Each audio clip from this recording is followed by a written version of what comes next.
you have, take your Bible and look over to the book of Matthew, chapter 20, verses 1 to 16.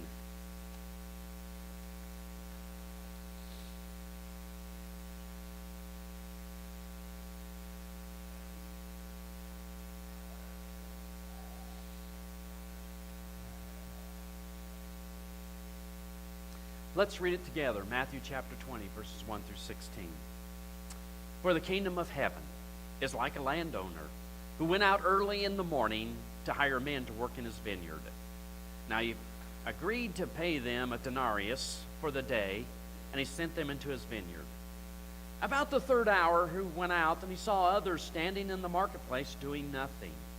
He told them, "You also go and work in my vineyard, and I will pay you whatever is right." So they went. He went out again about the 6th hour and the 9th hour, and he did the same thing. And about the 11th hour, he went out and he found still others standing around. He asked them, "Why have you been standing here all day long doing nothing?" "Because no one has hired us," they answered. He said to them, "You also go and work in my vineyard." Now when evening came, the owner of the vineyard said to his foreman, "Call the workers and pay them their wages, beginning with the last ones hired and going on to the first." The workers who were hired about the 11th hour came, and each received a denarius. So when those came who were hired first, they expected to receive more. But each one of them also received a denarius. When they received it, they began to grumble against the landowner. "These men who were hired last worked only 1 hour," they said, "but you have made them equal to us who have borne the burden of the work and the heat of the day." But he answered one of them, "Friend, I'm not being unfair to you. Didn't you agree to work for a denarius? Take your pay and go. I want to give the man who was hired last the same as I gave you. Don't I have the right to do what I want with my money? Or are you envious because I am generous?" So the last will be first, and the first will be last. When Edward Everett Hale was chaplain of the Senate, someone asked him, "Do you pray for the senators?" I love this. Here's what he said. "No, here's what I do. I look at the senators, and then I pray for the country." Maybe we've heard that before. It seems like we've just kind of ended the political season, or does it keep on going? It's all about grace. Until recently, the only thing I knew about the name LaGuardia was that there is an airport in New York named after him. But I wanted to do a little bit of reading on the name, and of course, you know, he was the mayor of New York City during the time of the deepest, darkest days of the Depression, all the way through World War II. Many of the people of the city called him the Little Flower. One thing, he only stood 5'4". He was a colorful character, and he always wore a carnation in his lapel. But he'd do things like he would ride in the fire trucks. He would go with the police on raids against the speakeasies. He would take whole orphanages out to a Major League Baseball game. When the newspapers went on strike in New York City, he would go on the radio and he would read the funnies, the comics, to the listeners. I'm told the story, it was on a cold January night that he just went to one of the night courts in one of the poorest sections of the town. He relieved the judge that night for duty, and he stood in for the judge. It wasn't too many minutes after he took the seat that this tattered old woman was brought in before him. There was a shopkeeper who was bringing a charge against the woman because she stole from his store. She stole a whole loaf of bread. When asked why, she said because she had a daughter whose husband had abandoned her with 2 kids, and she was so sick and the kids were starving, and the only thing she could do to keep them fed was to steal a loaf of bread. LaGuardia looked over at the shopkeeper who refused to drop the charges. He says, Mayor, you have to understand, that's a real bad neighborhood. She's got to be punished to teach other people a lesson. Mayor LaGuardia sighed. He turned to the woman and said, I've got to punish you. The law makes no exceptions. So therefore, $10 or 10 days in jail.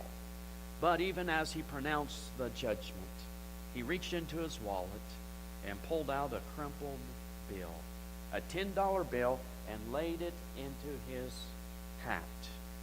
And he says, furthermore, I am going to fine everyone in this courtroom 50 cents because they live in a city that you have to steal a loaf of bread just to keep your loved ones fed.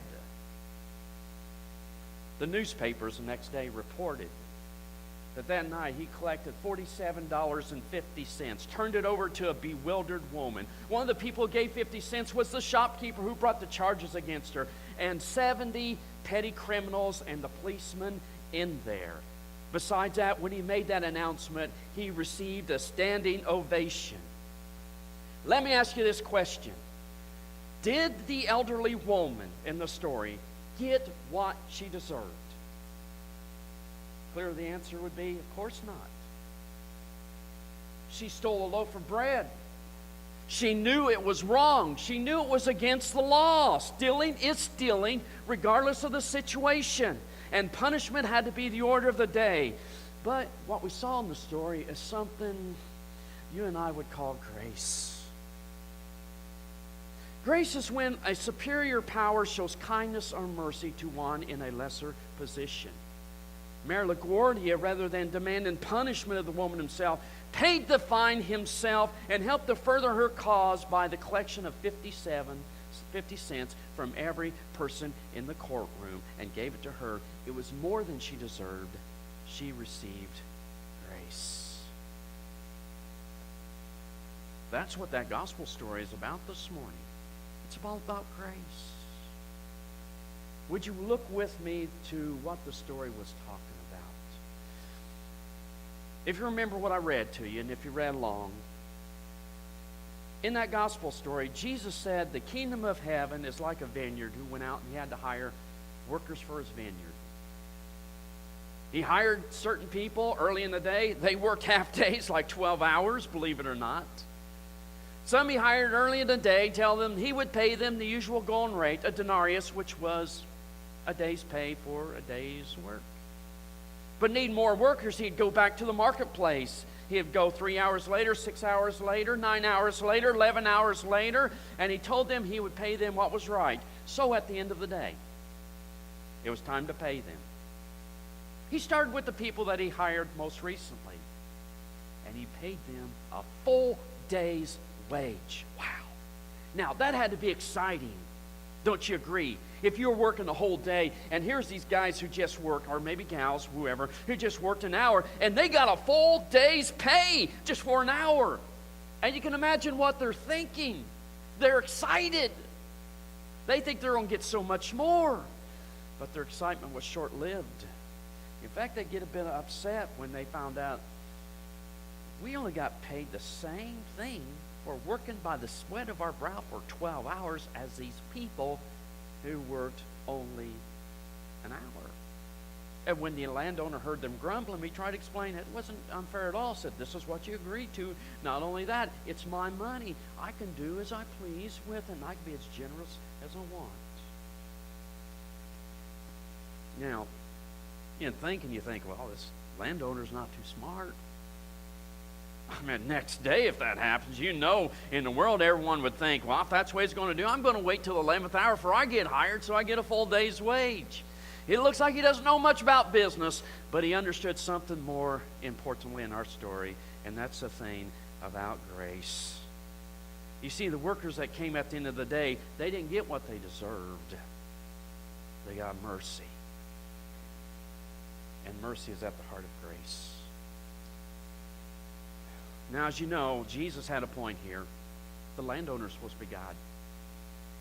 The pay is the kingdom of heaven. And the workers of the vineyard were the children of God that day, the Jewish society people, and it's us today. as we read it. But as we look at the parable, we can quickly see it's all about grace. Let me give you a few pointers on this before I send you home tonight, okay? I should say today. Forgive my words tonight. I don't want you to think you're going to be here that long. Here's a few things that parable said. One thing, grace is received. It's not deserved. I say that because, we're all people of faith. We know we don't deserve God's grace. Nothing you can do, nothing you could say or do or I could do could put you in a position of deserving God's grace. All you can do is receive it. There's a Christian author by the name of David Seamands, and he wrote in his book, Healing Grace, and he ends with this story.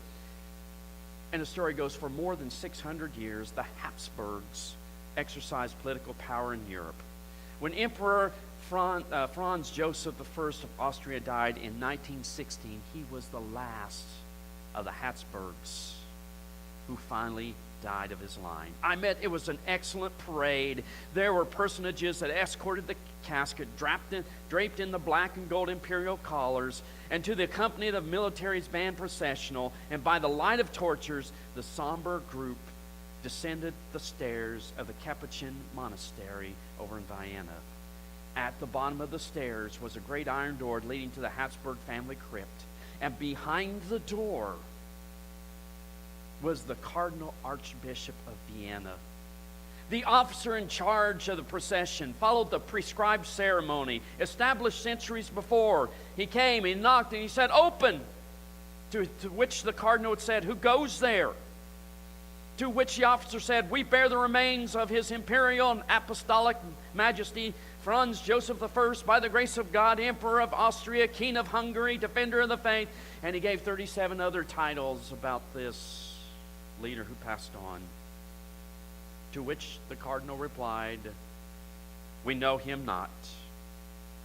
Then secondly, the officer in charge would go through another litany of names and deserved titles of this person with less fanfare and more abbreviated, to which the cardinal says, "We know him not." To which a cardinal would ask again, "Who goes there?" And for the third time, an officer tried a third time, stripping the emperor of all but the humblest of titles, when he says, "We bear the body of Franz Joseph I, our brother, a sinner just like us." And at that, the doors would swing open, and the body of Franz Joseph I was admitted. That tells me no matter who we are, what titles you may have, how you spell your last name, or who you are. And in our communities, it does make a difference. I've lived in a number of communities, and there are some unwritten rules that you would find. And maybe if you lived in one place, you don't see it, but if you've moved around, you do. I've been in places, and there's an unwritten rule that unless your family has been there for 3 generations, your word doesn't really count. Have you ever been there before? I've been in one community and they had this saying, "If you ain't Deutsch, you ain't much." Some of you have heard that one, haven't you? Been places where people give the idea, "Son, we were here before you came, and we're going to be here after you leave." And you want to know something? They were right. But I don't care how you spell your last name, or what your family's achieved, what you look at, what kind of suit you wear, and all of that. There's no way you can earn God's grace. It's freely given, and you receive it. Secondly, God's grace is about mercy. It's not about fairness. It's not about fairness. I look at the story, and I've got to be honest with you, I have a little bit of trouble, and I thought, this doesn't add up right. You would think if this landowner was smart, he would do one of two things. If he gave the guys who just work an hour a day's wage, you think the person who worked for 12 hours, he'd give them 12 days' wages, but he doesn't do it. Or maybe he's going to give the people 12 hours, a whole day's wages, and those who work for an hour, he'd just give 1/12 of that, but he doesn't do it. This is so important because the people who's listening to this, one of them were the religious leaders who carried the water for the Jewish faith. They were the leaders of the faith. They were the guardians of the faith. And it's hard for them to hear that.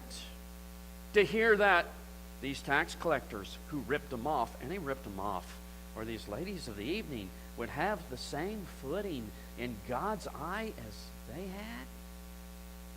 This was hard to hear. And in his audience were his disciples, these 12 apostles. They left it all. They left their business.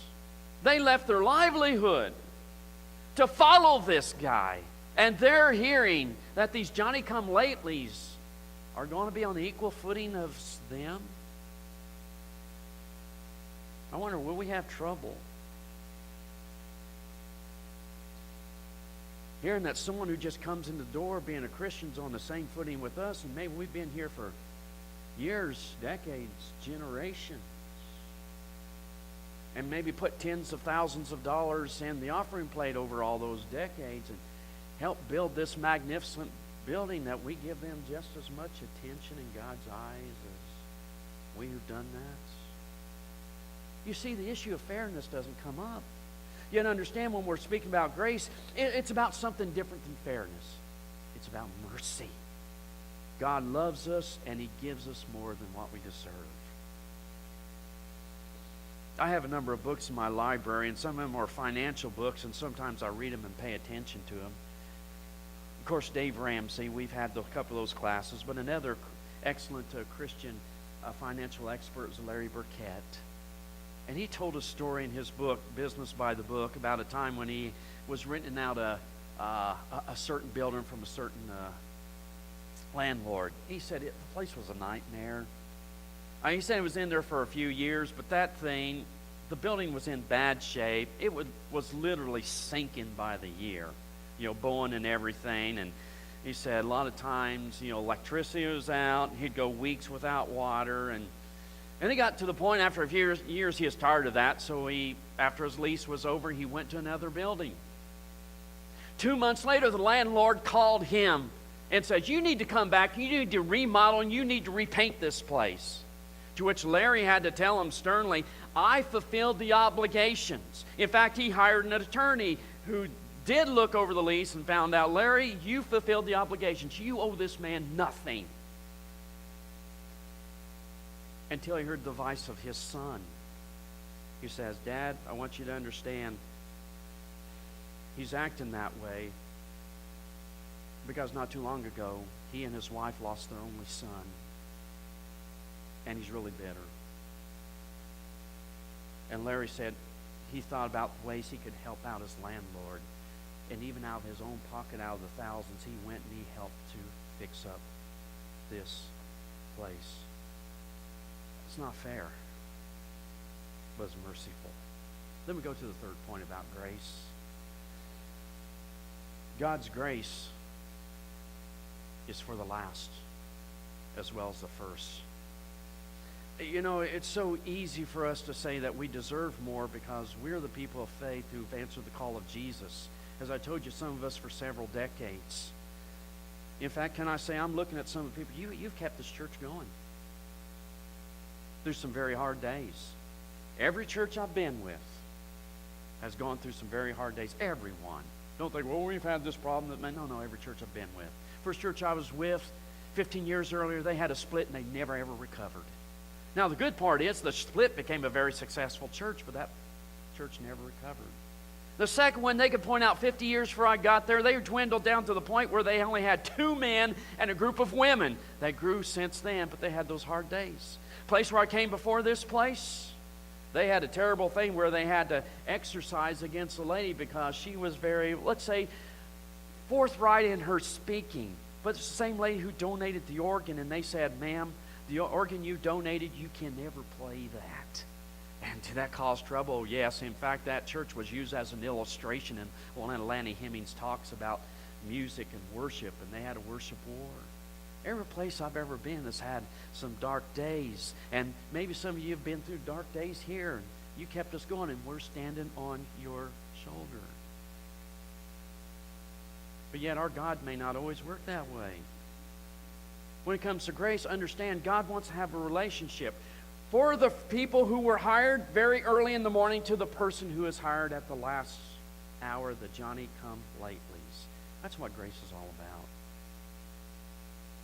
Let me end with one last story. I think I'm giving you, 3 or 4 stories? This is a story about a woman. A woman and her dad. It's kind of a sad story because as the lady tells the story, she talks about her dad when they were younger, and he abused her. And I don't want to go into the details, but it's pretty sordid. Now, she grew up from that and grew past that. She became a Christian and became a family woman, and then she finally one day received this letter from her dad. The dad said, I finally became a Christian, and I realized the things I did to you was wrong, and I'm asking for your forgiveness. And finally it started hitting her. Feelings that she didn't know she had were suddenly surfaced. She was thinking, I don't think this is fair. He should be punished for what he did. And what's my church doing? They're rolling out the red carpet for him. They're killing the fatted calf for him. She was angry. She was hurt. She was resentful. And then she had a dream.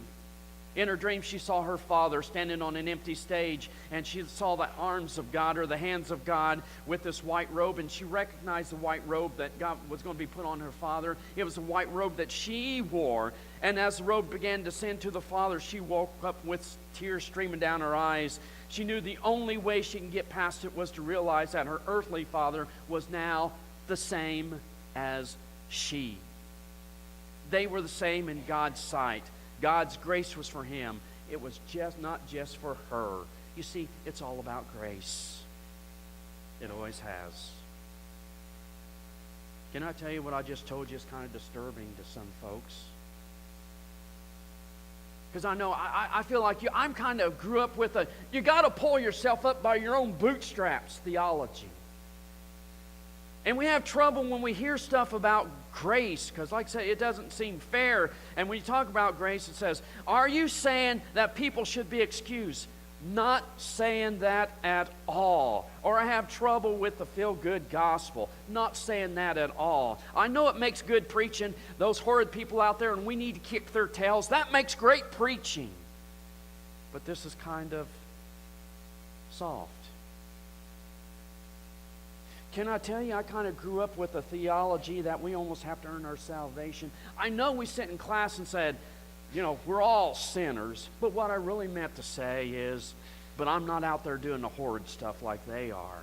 And I haven't done as many sins. But sometimes I got to wonder, how can...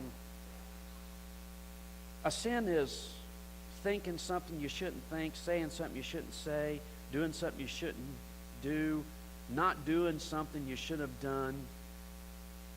And I always use this analogy. If I just do 3 of those a day, when you get to my age, we're talking about 50,000 sins. 50,000 sins. Now, I know you think, Dave, you're pretty awful. I'm seeing some of you who are 70. Okay, imagine you guys.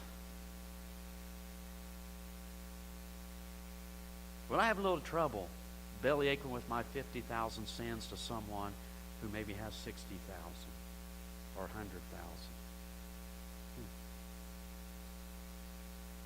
The point is this. I'm accepted by God,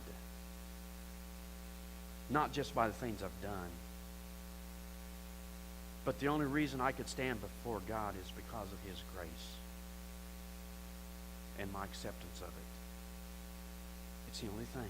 I believe in high morality. I believe in setting the standard. But when it comes down to it, folks, the only way we can make it to God is His grace. It always has been. I can prove to you by the record. We have out there on our lawn a copy of the 10 Commandments. Those are high standards that need to be upheld. But do you know they only received those words from God after He got them out of the land of Egypt and showed them grace. And it was their way of showing appreciation to God for what they've done. I brought with us a Bible, and we've been studying through the New Testament, and it's some of the words with godly living the way we ought to live, but those books are after these Gospels, which shows a God who sent Jesus Christ, who came and lived, and He died, and He resurrected from us, and then He showed us the way we ought to show appreciation from it. It's always about grace. Just look at the annals. It was grace that for the prodigal son who was in a pig pen, and it brought him back home. It was grace for Joseph, who found a pit dug for him by his brothers, and grace lifted him to the second highest position in all of Egypt. It was for this Samaritan woman after Jesus said, I know your life. And she went afterwards and told people, you ought to see this Jesus who told me things about myself. It was about David, King David, and he did the unthinkable. He broke 2 of the big commandments. Can you get any worse than that? But still God used him. In fact, can I say, he used his adulteress, who became his wife, to carry on the promise of Jesus Christ. I see this guy by the name of Mephibosheth. Now that's a mouthful. Who the rest of his family was killed, and he was dropped down, and he had a crippled leg, but David found him, and he brought him to his table, and he is able to abandon his crippled past. And folks, grace, when you wake up to the reality that God finds you precious and valuable, it drives you from your crippled mentality. You're preaching about cheap grace. There's nothing cheap about grace. It cost the Son of God his life. Nothing cheap whatsoever. You see this grace word, I think of this word. You know who I think of when I think of the word grace? Chuck Gabbert. Now, there was a classy guy. I remember sometime in Bible study when we were talking about what to talk about, he would come up with this line. He says, I would just love to hear about grace. Grace. It's amazing. But grace isn't about my ability. It's about His. It tells me when you can't walk any further, grace can carry you. When you can't believe any stronger, grace can carry you. When you're weak, His grace will carry you. Paul said in 2 Corinthians, says, my grace is sufficient for you, for my strength is made perfect in weakness. Folks, it's God's grace that makes us His sons and daughters. It's all about grace. Do you have His grace? You do. You've got to receive it. Jesus said, you believe in God, believe also in me. I tell you, you got to turn around your life, because unless you repent, you'll likewise perish. He said, if you confess me before men on earth, I will confess you for my Father's in heaven. He who believes and is baptized will be saved. Are you ready to become a son and daughter? If you haven't, we invite you to come. If you need to reclaim it, we invite you to come. If you need someone to pray for you, we invite you to come. Would you stand with me? And Jay, let's sing this song.